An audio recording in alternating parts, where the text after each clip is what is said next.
Hello बच्चों, चलिए प्रश्न पढ़ते हैं। प्रश्न दिया है किसी दी गई स्पीशीज की एक अगुणित कोशिका में सी वैल्यू लाक्षणिक डीएनए अवयव है। पहले यह माना जाता था कि सी वैल्यू जीव जटिलता से संबंधित है।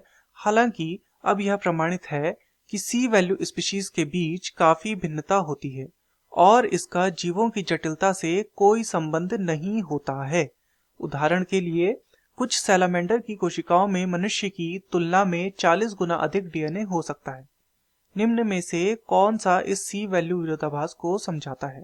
विकल्प ए है बहुगुणिता, विकल्प बी है गुणसूत्रीय उत्परिवर्तन, विकल्प सी है अकूटित डीएनए तथा विकल्प डी है कूटित डीएनए।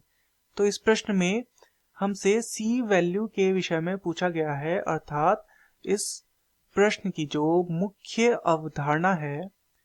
अवधारणा वह सी वैल्यू के विषय में है। सी वैल्यू, तो चलिए हम सबसे पहले यह समझते हैं कि सी वैल्यू क्या होती है।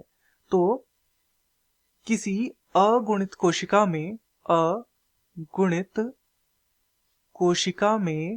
किसी अगुणित कोशिका में जो डीएनए की मात्रा उपस्थित होती है, डीएनए मात्रा, उसे कहा जाता है सी वैल्यू।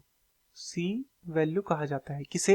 अगुणित कोशिका में जो डीएनए की मात्रा उपस्थित होती है उसे सी वैल्यू कहा जाता है। यह डीएनए का क्या है? यह एक डीएनए का अवयव, अर्थात इसमें क्या होता है? उपस्थित होता है डीएनए का अवयव, तथा यह जटिलता से संबंधित नहीं है।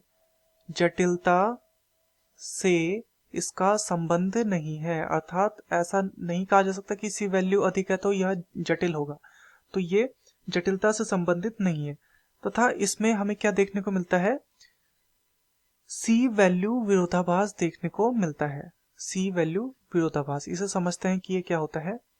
सी वैल्यू विरोधाभास, तो अर्थात जो गैर कोटित डीएनए में क्या होता है? भिन्नता होती है। इसके कारण हमें क्या देखने को मिलता है? विरोधाभास देखने को मिलता है, जिसे हम बोलते हैं सी वैल्यू विरोधाभास। डीएनए गैर कोटित डीएनए में जो भिन्नता होती है, भिन्नता के कारण क्या देखने को मिलता है? यहाँ पर विरोधाभास देखने को मिलता है, जिसे कहा जाता है सी वैल्यू विरोधाभास, इसे कहा जाता है। आगे देखते हैं, जो गैर कोटित डीएनए होता है ये क्या होता है? यह अक्रियात्मक भाग है, अर्थात इससे कोई भी प्रोटीन निर्माण में यह सहायता नहीं करता, तो यह अक्रियात्मक भाग है।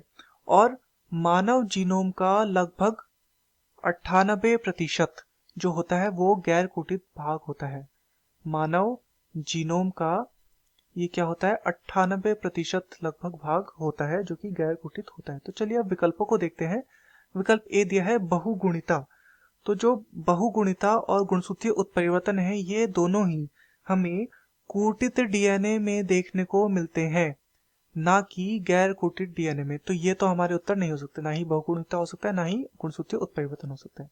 विकल्प सी है अकोटित डीएनए, बिल्कुल जैसा हमने देखा गैर कोटित डीएनए या अकोटित डीएनए में यह देखने को हमें मिलता है, तो ये बिल्कुल सही है हमारा।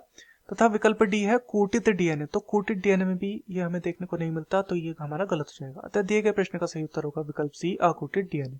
मैं आशा करता हूँ आपकी यह समझ में आया होगा। धन्यवाद।